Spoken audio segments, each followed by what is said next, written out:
خرچ کرنا، یہ اہتمام کرنا اپنی بارگاہ میں قبول فرمائے۔ وقت کافی ہو چکا ہے، لمبا چوڑا بیان نہیں کروں گا، چند منٹ آپ سب کے لوں گا اور چاہوں گا کہ توجہ کے ساتھ اچھی نیتوں کے ساتھ شامل رہیں۔ درود پاک پڑھنے کے بے شمار فضائل و برکات ہیں۔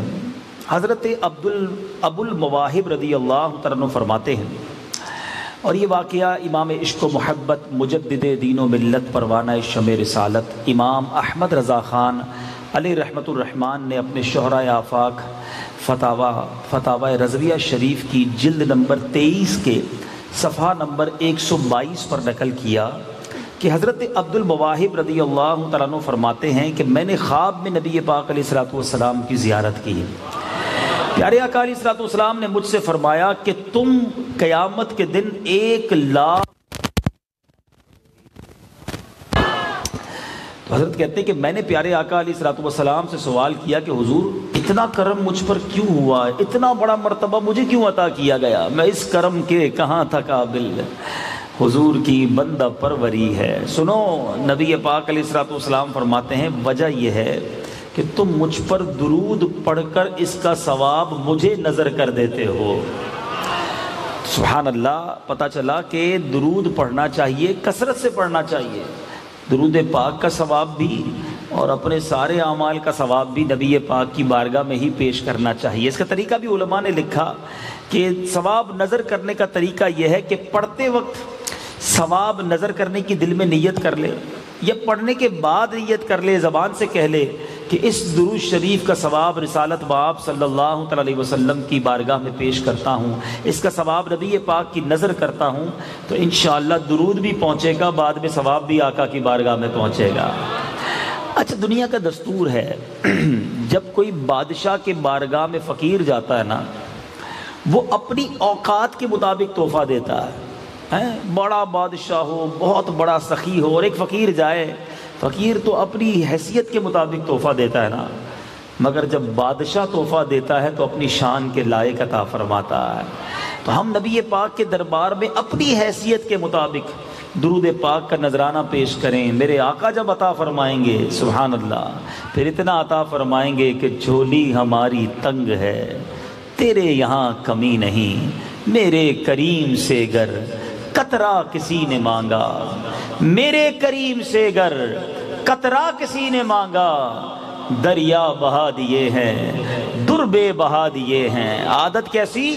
امام اہل سنت لکھتے ہیں نا، ہم بھکاری وہ کریم، ان کا خدا ان سے فزوں، اور نہ کہنا نہیں عادت رسول اللہ کی۔ تو بہرحال ہمارا کام درود پاک کے تحفے گجرے پیش کرتے رہا کرو۔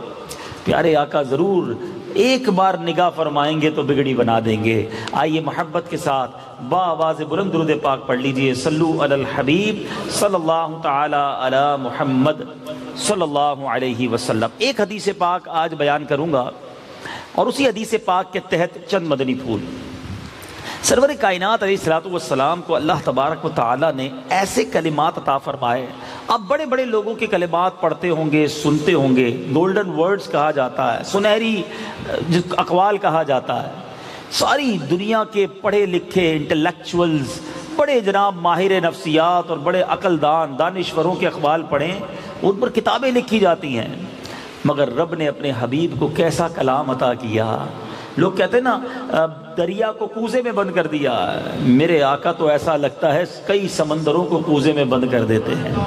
اعلیٰ حضرت سے پوچھو میرے آقا کی گفتگو کیسی تھی، وہ لکھتے ہیں میں نثار تیرے کلام پر، ملی یوں تو کس کو زبان نہیں، میں نثار تیرے کلام پر، ملی یوں تو کس کو زبان نہیں، وہ سخن ہے جس میں سخن نہ ہو، وہ بیاں ہے جس کا بیاں نہیں، تیرے آگے یوں ہے دبے لچے فصحاء عرب کے بڑے بڑے، کوئی جانے منہ میں زبان نہیں، نہیں بلکہ جسم میں جان نہیں۔ نبی پاک علیہ الصلوۃ والسلام کی حدیثیں علماء شرح کرتے کرتے تھک جاتے ہیں، ایک حدیث پر پوری کتاب لکھ دی جاتی ہے، علماء 1400 سال سے بیانات کر رہے ہیں، آقا کے الفاظوں کے اندر، نبی پاک کے جملوں کے اندر گویا معانی کا سمندر ہے جو بہتا چلا جا رہا ہے۔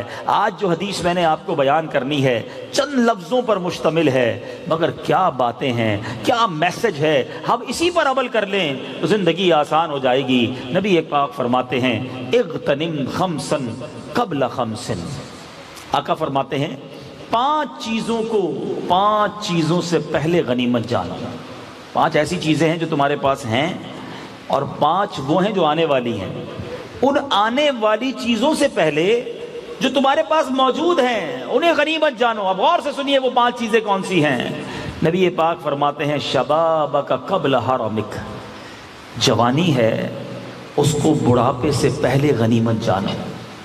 آج بہت سارے نوجوان مجھے سن رہے ہیں، یہاں بھی سن رہے ہیں، سوشل میڈیا پر بھی سن رہے ہوں گے، اللہ نے صحت دی ہے، طاقت دی ہے، اعضاء سلامت ہیں، اس جوانی میں اللہ کو راضی کرنے والے آپ جتنے چاہیں کام کر سکتے ہیں، کیونکہ آپ کے اعضاء سلامت ہے نا، ہمت ہے، آپ اس ہمت کے ذریعے خوب نمازیں پڑھ سکتے ہیں، خوب نوافل پڑھ سکتے ہیں، سفر کر سکتے ہیں دین متین کی خدمت کے لیے۔ آپ چاہیں تو علم دین حاصل کرنے کے لیے روزانہ کسی مدرسے، کسی عالم دین کی بارگاہ میں جا سکتے ہیں۔ آج اجتماع میں آئے ہیں تو بھی چل کر آئے نا، اللہ نے اس جوانی دی ہے، یہ صحت دی ہے، اس کو غنیمت جانو۔ بہت سارے بوڑھے بزرگ یہاں بھی بیٹھے، کبھی کسی بزرگ سے پوچھنا، جو دیندار بزرگ ہوتے نا ان کو بڑی جوانی یاد آتی ہے۔ وجہ کیا ہے؟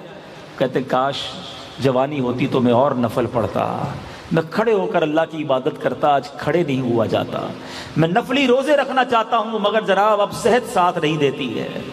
اے نوجوانوں، نبی پاک کی حدیث ہے جس کا مضمون ہے اللہ کے عرش کا سایہ جن خوش نصیبوں کو ملے گا، ان میں ایک خوش نصیب اس کیٹیگری میں یہ بھی فرمایا گیا کہ وہ نوجوان جس کی جوانی اللہ کی عبادت میں گزری۔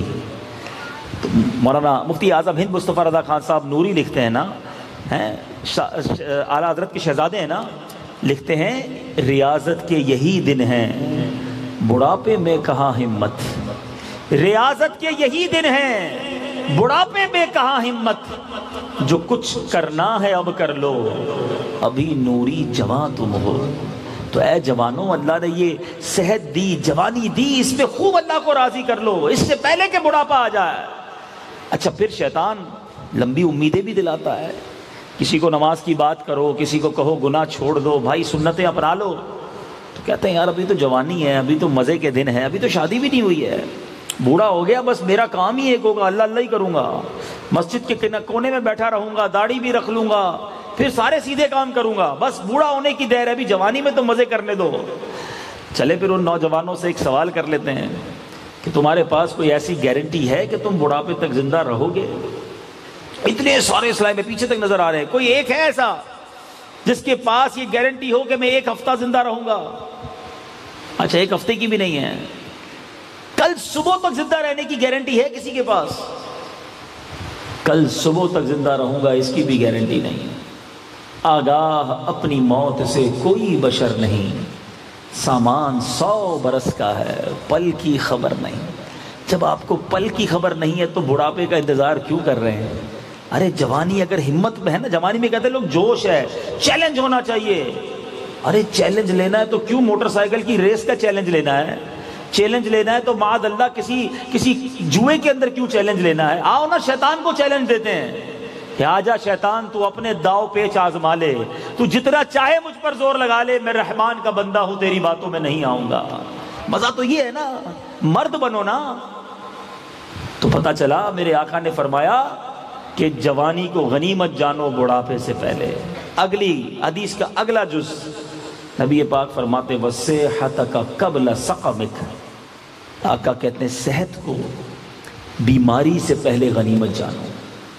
آپ جو بیمار نہیں ہے نا وہ صحت کی ویلیو نہیں جانتا، لیکن جو بیمار ہے اس سے پوچھو صحت کہتے کس کو ہے؟ کتنی بڑی نعمت ہے، آپ کے پاس کروڑوں روپے ہیں مگر کھانا اپنے ہاتھوں سے نہ کھا سکے ہیں اور ٹیوبز کے ذریعے کھانا کھلایا جائے، آپ کا پیشاب، آپ کا یورین پاس ہونے میں تکلیف ہو، ٹیوب لگا کر پیشاب نکالا جائے، بتاؤ وہ کروڑوں روپے اچھے ہیں یا میرا اپنے ہاتھ سے کھانا اور اللہ کی رحمت سے وہ ہضم ہو جانا یہ زیادہ اچھا ہے؟ کوئی مول نہیں ہے صحت کا، یاد رکھنا۔ اللہ کا جتنا شکر ادا کریں وہ ہم کم ہے۔ جتنے بیٹھے نا پیچھے تک، آج ہماری زبانوں میں بڑے شکوے شکایت ہوتے ہیں، میں بڑا پریشان ہوں، اللہ نے دیا ہی کچھ نہیں ہے، بڑی ٹینشنز ہیں، بڑی پرابلمز ہیں۔ اللہ کا شکر ادا کیا کرو، شکوے نہ کیا کرو۔ جتنے بیٹھے نا، میں آپ کو ایک چیلنج دیتا ہوں، آپ جتنے بیٹھے ہیں ایسے ان تمام لوگوں جیسی زندگی گزارنے کے لاکھوں لوگ خواب دیکھ رہے ہیں۔ اب آپ کہیں گے یار عجیب بات کر دی، میں تو ہوں ہی قرضے میں، میرے جیسی زندگی دیکھنے کا کون خواب دیکھ رہا ہے؟ میں بے روزگار، میرے جیسی زندگی کون کرنا چاہے گا؟ میرا گھر بھی کرائے کا، میرے جیسی زندگی کون چاہے گا؟ مسئلہ یہ ہے کہ ہم ہمیشہ اپنے سے آگے والوں کو دیکھتے ہیں تو ہمیں حسرت ہوتی ہے۔ اے کرائے کے گھر میں رہنے والوں، کبھی روڈ پہ سونے والوں کو دیکھا ہے؟ آج رات آپ اور میں گھر جا کر سوئیں گے، ایک بستر تو انتظار کر رہا ہے نا، مگر لاکھوں لوگ وہ ہیں جو آج روڈ پر سوئیں گے۔ ہم میں سے سب نے دوپہر کا کھانا کھا لیا ہوگا، اب رات کا کھانا یا تو کھا چکے یا کھائیں گے، مگر کئی ایسے ہیں جنہوں نے صبح سے کھانا ہی نہیں کھایا ہے۔ میں اور آپ چل کر آئے ہیں، کئی ایسے ہیں جن کے پیر ہی نہیں ہیں۔ ہم اپنے ہاتھ سے کھاتے ہیں، اور کئی ایسے ہیں جو ڈرپس کے ذریعے اور ہاسپٹل کے بستر پر اس وقت وینٹیلیٹر پر پڑے ہوئے ہیں۔ اللہ کی مہربانی نہیں؟ یہ صحت کتنی بڑی نعمت ہے۔ آپ اور میں آزاد ہیں، کئی ایسے لاکھوں مسلمان ہیں جو اس وقت جیلوں میں ہیں، رات دن اپنے بیوی بچوں کو، ماں باپ کو یاد کرتے ہوں گے کہ کب رہائی ملے گی اور کب گھر جاؤں گا، مگر ہم ہیں کہ شکوے ہیں، شکایات ہیں، کمپلینز ہیں۔ شکوے نہ کیا کرو۔ لَإِن شَكَرْتُمْ لَأَزِيدَنَّكُمْ، رب فرماتا ہے تم میرا شکر ادا کرو میں تمہیں اور عطا کروں گا۔ شکر گزار بن جاؤ نا۔ تو صحت ہے کر لو عبادت، صحت ہے کر لو رب کو راضی۔ بیمار ہو گئے پھر بعد میں موقع نہیں ملے گا۔ اور روایتوں میں آتا ہے، اللہ کی رحمت دیکھو، کوئی بندہ صحت مند ہو اور ایک نیکی کرتا ہو، کنٹینیو ایک نیکی کرتا ہو، مثال کے طور پہ مسجد میں با جماعت نماز پڑھتا ہو، اور بیماری کی وجہ سے اب وہ نیکی نہیں کر سکتا، اللہ کی رحمت سے وہ ثواب اس کا جاری رہتا ہے، وہ نیکی اس کے نامہ اعمال میں لکھی جاتی رہتی ہے کہ بندے نے صحت میں رب کو یاد رکھا ہے۔ اب چلیے تیسری بات، نبی پاک فرماتے ہیں وَغِنَاكَ قَبْلَ فَقْرِكَ، غنا ہے نا، مالداری ہے، اس کو فقیری سے پہلے غنیمت جانو۔ آج بہت سو کے پاس پیسہ ہے، بہت سو کے حالات اچھے ہیں، مگر بندہ کہتا ہے ابھی نہیں، ذرا کاروبار سیٹ ہو جائے پھر اللہ کی راہ میں خرچ کروں گا۔ مسجد بنانی تو ہے لیکن ذرا ایک فیکٹری پہلے بنا لوں پھر مسجد بنا لوں گا۔ یار واقعی اپنے غریب رشتہ دار کی مدد کرنی چاہیے، لیکن ذرا ابھی پکنک کا پلان ہے، پہلے وہ پکنک تو پوری کر لوں نا۔ اپنے پلانز کر رہا ہے، ابھی اپنے آپ کو مزید اسٹیبل کر لوں۔ اللہ کے بندو، رب نے مال دیا ہے، خرچ کر لو۔ بزرگ بیٹھے پوچھو ان سے، بلکہ آپ نے بھی دیکھا ہوگا کہ کئی ایسے لوگ ہیں کہ پہلے مالدار ہوتے ہیں پھر اچانک کنگال ہو جاتے ہیں، کچھ نہیں بچتا، اور پھر سر پکڑ کر روتے ہیں کہ یار کاش جب اچھے دن تھے میں اللہ کی راہ میں خرچ کر لیتا، میں دین کی راہ میں اور خرچ کرتا، میں کوئی مسجد بنا دیتا، میں کسی غریب کی شادی کروا دیتا، کسی غریب کو گھر بنوا دیتا، آج وہ دعائیں تو دے رہا ہوتا، میرا تو سب ہاتھ سے چلا گیا۔ ایسے بھی بدنصیب ہیں جو زکوٰۃ بھی پوری نہیں دیتے، ابھی نہیں اگلے سال حساب کر کے 2 سال کی نکال دیں گے۔ اللہ کے بندوں، اگلے سال کس نے دیکھا ہے؟ فرض ہو گئی زکوٰۃ، نکال دو، صدقہ دے دو۔ ایک مشورہ دوں آپ کو، اچھا یہ اب اس طرح کی جب باتیں کرتے ہیں نا تو نوکری والے جو بیٹھے ہوں گے وہ سوچ رہے ہوں گے یہ ہمارے لیے تو بیان ہی نہیں ہو رہا، یہ تو پیسے والوں کے لیے بیان ہو رہا ہے۔ اللہ کے بندوں، جتنے غریب بھی مجھے سن رہے ہو نا، 5 روپے ہیں جیب میں، 10 روپے ہیں، کچھ نہ کچھ اگر آپ یہ مائنڈ سیٹ بنا لو کہ آپ کے گھر میں ایک کوزہ رکھا ہوتا ہے، ہمارے یہاں کمیٹی ڈالتے ہیں لوگ، BC ڈالتے ہیں، کیوں ڈالتے ہیں؟ کہ یار تھوڑے تھوڑے جمع ہو جائیں گے، مشکل وقت میں کام آئیں گے۔ ایسا ہی ہے نا، بچی کی شادی میں کام آئیں گے، اپنی شادی میں کام آئیں گے، گھر بنانے میں کام آئیں گے۔ کمیٹی ڈالتے ہو نا؟ سنو، یہ ایسی مدنی کمیٹی ہے کہ جتنے پیسے تم راہ خدا میں خرچ کرتے ہو نا، یہ سارے تمہارے اکاؤنٹ میں جمع ہو رہے ہیں، اور یہ کس دن ملیں گے؟ سنو حدیث قدسی، رب فرماتا ہے اے میرے بندے، اے ابن آدم، اپنا مال میرے پاس جمع کروا دے۔ رب فرماتا ہے نہ جلے گا، نہ ڈوبے گا، نہ کم ہوگا۔ انشورنس کا بڑی فکر ہوتی ہے نا، یار مال جل نہ جائے، ڈوب نہ جائے۔ رب کا وعدہ سنو، اللہ فرماتا ہے اپنا مال میرے پاس جمع کروا دے، نہ جلے گا نہ ڈوبے گا نہ کب ہوگا، میں تجھے اس دن لوٹاؤں گا جب تجھے ایک ایک نیکی کی ضرورت ہوگی۔ اس دن ماں بھی نیکی نہیں دے گی، بیٹا جائے گا ماں کے پاس، ماں ایک نیکی دے دے، ماں کہے گی بیٹا میں آج تیری کوئی مدد نہیں کر سکتی۔ باپ بھی جناب ہاتھ نہیں پکڑائے گا، بیٹا ماں کو نیکی نہیں دے گا۔ اگر یہ نیکیاں کی ہوں گی نا دنیا میں، جتنے پیسے بھی ہیں جیب میں نہیں کہتا اللہ کریم ہے، کسی کے لاکھ کی قیمت نہیں ہے، کسی کے 10 روپے کی اس سے بڑھ کر قیمت ہے، وہ اخلاص دیکھتا ہے۔ ایک حدیث پاک بھی ہے نا جس کا مضمون ہے 1 درہم 1 لاکھ سے بڑھ گیا۔ صحابہ نے کہا حضور 1 لاکھ سے کیسے بڑھ گیا؟ پیارے آقا فرماتے ہیں ایک شخص تھا جس کے پاس لاکھوں تھے، اس نے لاکھوں میں 1 لاکھ دیا، اور ایک تھا جس کے پاس 1 ہی تھا، اس نے وہی اللہ کی راہ میں دے دیا۔ تو اخلاص ہے نا، اللہ کی بارگاہ میں کوانٹٹی نہیں کوالٹی دیکھی جاتی ہے، کس نیت سے دیا گیا ہے۔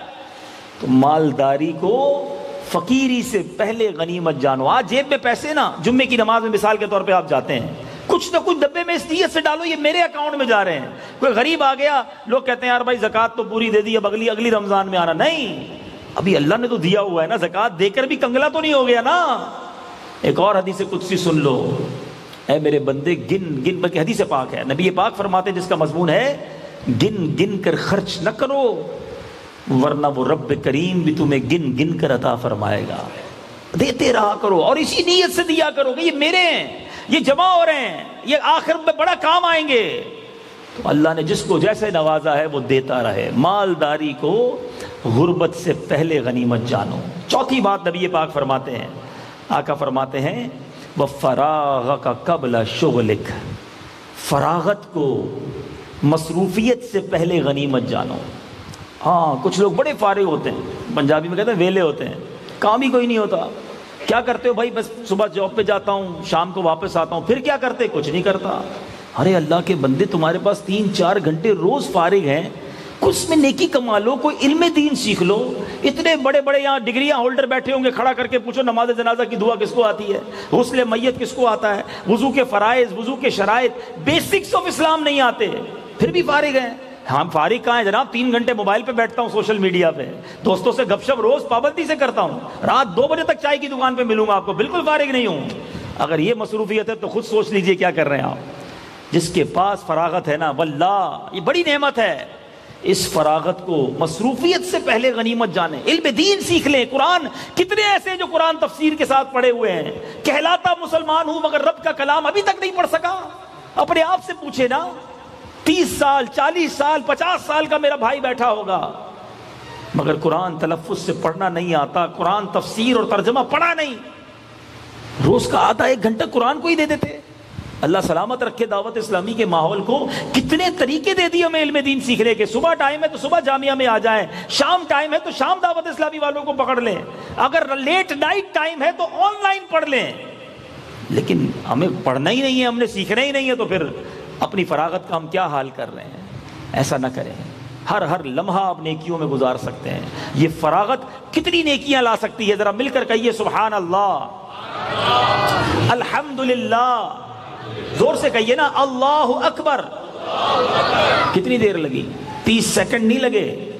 اے فارغ رہنے والوں، اس فارغ وقت میں کیا کیا کر سکتے ہو سنو، کہ جو ایک بار سبحان اللہ کہے اس کے لیے جنت میں درخت لگا دیا جاتا ہے، ایک بار الحمدللہ کہے جنت میں درخت لگا دیا جاتا ہے، ایک بار اللہ اکبر کہے جنت میں درخت لگ جاتا ہے۔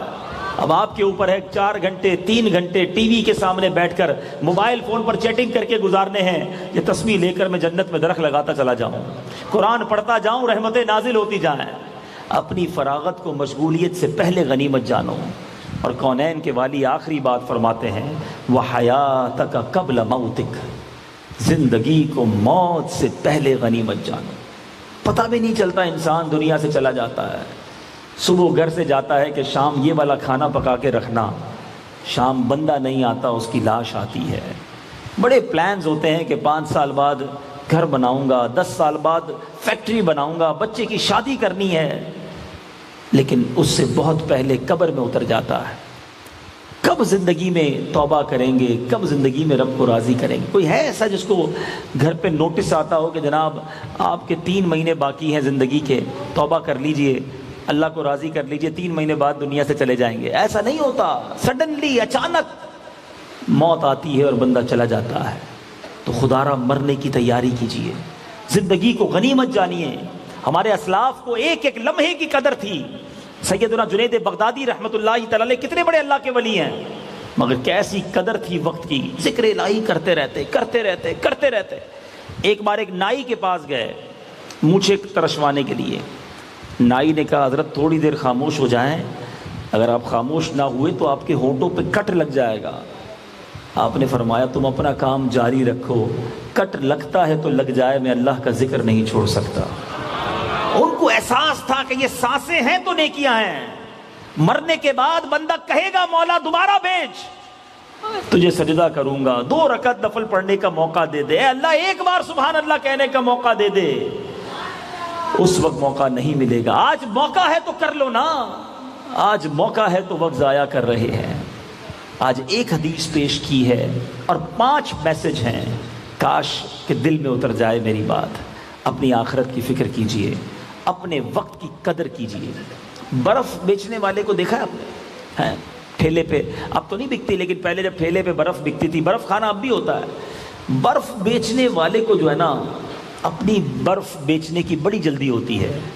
اس کو پتا ہے بیچ دو ورنہ پگھل جائے گی. بالکل اسی طرح ہماری زندگی ہے, پگھل رہی ہے ڈیلی. ہم سب کے ہاتھ میں سمجھ لیں ایک ایک بلاک ہے. ہو سکتا ہے کسی کا بلاک 4 مہینے باقی ہوگا پگھلنے میں, کسی کے ہاتھ میں جو برف کی لادی ہے وہ 2 سال میں ختم ہونے والی ہے, اور ہو سکتا ہے کوئی ایسا بھی میرا بھائی یا میں بھی ہو سکتا ہوں جس کی آج رات آخری رات ہے. ہمیں نہیں پتا یہ برف پگھل رہی ہے. جس کی برف پگھلتی ہے نا وہ ٹینشن میں ہوتا ہے, وہ اس برف کو کیش کروانے کی کوشش کرتا ہے. مگر ہم جیسا نادان کون ہوگا جو زندگی گزرتی جا رہی ہے اور اس کو برباد کرتے چلے جا رہے ہیں. نہیں میرے بیچ اسلامی بھائیوں, آج نیت کر لو, پکی سچی نیت کریں. اتنے سارے میرے بھائی آئے ہیں کہ آج کے بعد ہماری کوئی نماز قضا نہیں ہوگی. ایسا نہیں, ایسا نعرہ لگائیں کہ شیطان ادھر سے دور بھاگ جائے. آج کے بعد ہماری کوئی نماز قضا نہیں ہوگی, فلمیں ڈرامے نہیں دیکھیں گے, گانے باجے نہیں سنیں گے, اور اپنے وقت کا صحیح استعمال کرنے کی بھرپور کوشش کریں گے. اور یہ سب آپ کے لیے آسان کرتی ہے اسلامی. الحمدللہ اس مدنی ماحول میں آئیں تو واقعی زندگی کے جینے کا مزہ آتا ہے کہ بندہ صبح اٹھے تو نماز فجر ہو. سوچے نا, ہم میں سے اکثر کی صبح ہوتی ہے اور اللہ کو ناراض کر چکے ہوتے ہیں, فجر چلی گئی, یہ کیسے چلی جاتی ہے. لوگ کئی ملتے ہیں کہتے ہیں یار 4 نمازیں ہو جاتی ہیں, 5ویں نہیں پڑھ سکتا, فجر نہیں پڑھ سکتا. اچھا کیوں نہیں پڑھتے بھائی؟ آنکھ نہیں کھلتی. اچھا جس کی آنکھ نہیں کھلتی اس سے سوال ہے, جب صبح 6 بجے ٹرین ہو, کبھی ایسا ہوا کہ آنکھ نہیں کھلی؟ صبح 7 بجے فلائٹ ہو تو 4 بجے ایئرپورٹ پہنچ جاتے ہو. دوستوں کا پکنک کا پلان ہو کہ صبح 4 بجے جانا ہے تو اس خوشی میں رات کو نیند ہی نہیں آتی. سیٹھ کہے کہ دیکھو صبح 8 بجے آ جانا, 7:30 بجے آ جانا, بینک جانا ہے اور بڑا ضروری کام ہے. بندہ 7:15 بجے پہنچ جائے. گھر والوں کو کہہ کے سوتا ہے دیکھو اٹھا دینا ورنہ سیٹھ صاحب ناراض ہو جائیں گے. سیٹھ ناراض ہو جائے, دوست ناراض ہو جائے, فیملی ناراض ہو جائے, سب کا خیال ہے. روز صبح رب کو ناراض کرتے ہو, تمہیں کوئی خیال نہیں. جب تمہاری فلائٹ نہیں جاتی, ٹرین نہیں جاتی, میٹنگ نہیں جاتی, پکنک نہیں جاتی, نماز جاتی ہے, اٹ مینز مطلب کیا ہے؟ سب کی اہمیت ہے, نماز کی اہمیت نہیں ہے. ہمارا الارم ہی ناشتے کے لیے ہے, ہمارا الارم ہی اسکول یا آفس جانے کے لیے, فجر کے لیے تو الارم ہی نہیں ہے نا. اب بتاؤ وہ دن ہی کیسا بندے کا جو صبح ہی نماز چھوڑ کر شروع کیا ہے. نہ کرو ایسا. آج پکی سچی نیت ہوئی ہے, اگر عشاء نہیں پڑھی نا, اب شیطان ہے نا کہے گا بس ٹھیک ہے مولانا صاحب نے نیت کرا دی, کل سے نماز شروع. کل سے کیوں بھائی, ابھی عشاء کا وقت جاری ہے. ہاں آج گھر جائیں, وضو کر کے آج ہی عشاء پڑھیں. پچھلی نمازیں توبہ کرنی ہے, پھر قضا کریں گے انشاءاللہ, اور عشاء آج سے پڑھنی ہے. تو دعوت اسلامی کے مدنی ماحول سے وابستہ ہوں گے تو یہ باتیں بار بار سنیں گے. مدنی چینل دیکھیں, مدنی قافلوں میں سفر کریں. اللہ تعالیٰ مجھے بھی اور آپ کو بھی عمل کرنے کی توفیق عطا فرمائے. آمین بجاہ النبی الامین صلی اللہ تعالی علیہ وسلم. صلو علی الحبیب. دعا کر لیں. الحمدللہ رب العالمین والصلاة والسلام علی سید الانبیاء والمرسلین. یا ارحم الراحمین یا ارحم الراحمین یا ارحم الراحمین.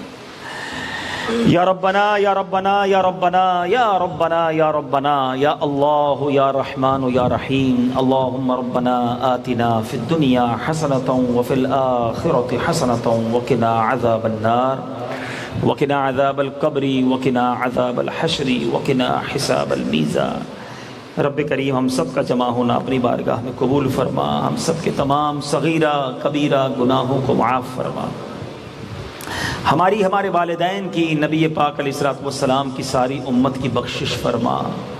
اے اللہ، آج جو ہم نے حدیث پاک سنی ہے، ہمیں اپنی زندگی کے ان انمول لمحات کو نیکیوں میں گزارنا نصیب فرما، اپنے وقت کو، اپنے اوقات کو حرام کاموں سے، تیری نافرمانی والے کاموں سے اے اللہ ہمیں دور رکھنے کی توفیق عطا فرما، ہمیں نمازی بنا دے، اپنے شکر گزار بندوں میں شامل فرما لے۔ اے اللہ ہمیں صحت عطا کر، عافیت نصیب کر، ہمت عطا کر، اے اللہ اپنی عبادت کے لیے، نیکیوں کی سنتوں کی خدمت کے لیے ہمیں قبول بھی فرما لے۔ اے اللہ اتنے ہاتھ اٹھے ہیں، پرچیاں بھی آئی ہیں، تو بیماروں کو شفا دینے والا ہے۔ اے اللہ سارے بیماروں کو شفا عطا فرما، قرض داروں کے قرضے اتر جائیں، بے اولادوں کو نیک اور صالح اولاد دے دے، روٹھوں کو منا دے، بچھڑوں کو ملا دے، بے اولاد جو ہیں سب کو نیک اور صالح اولاد دے، اور جن کی اولاد ہے ان کی اولادوں کو والدین کی آنکھوں کا نور بنا دے۔ دعوت اسلامی کو ترقیاں اور عروج عطا فرما۔ قبلہ امیر اہل سنت، تمام علماء اور مشائخ اہل سنت اور ہمارے والدین کا سایہ ہمارے سروں پر تادیر قائم و دائم فرما۔ اے اللہ آج اس محفل کو جنہوں نے سجایا، جنہوں نے دامے درمے قدمے سخن حصہ ملایا، سب کا سینہ مدینہ بنا دے۔ اے رب کریم، اے رب کریم، دنیا میں بھی خیر اور آخرت میں بھی خیر ہمارا مقدر فرما، ہم سب کو زوال نعمت سے بچا، عافیتوں کے پھر جانے سے بچا۔ اللہم ربی یسر ولا تعسر وتمم علینا بالخیر یا فتاح وبک نستعین، وصلی اللہ تعالی علی خیر خلقہ ونور عرشہ سیدنا ومولانا محمد وآلہ وصحبہ اجمعین برحمتک یا ارحم الراحمین۔ لا الہ الا اللہ۔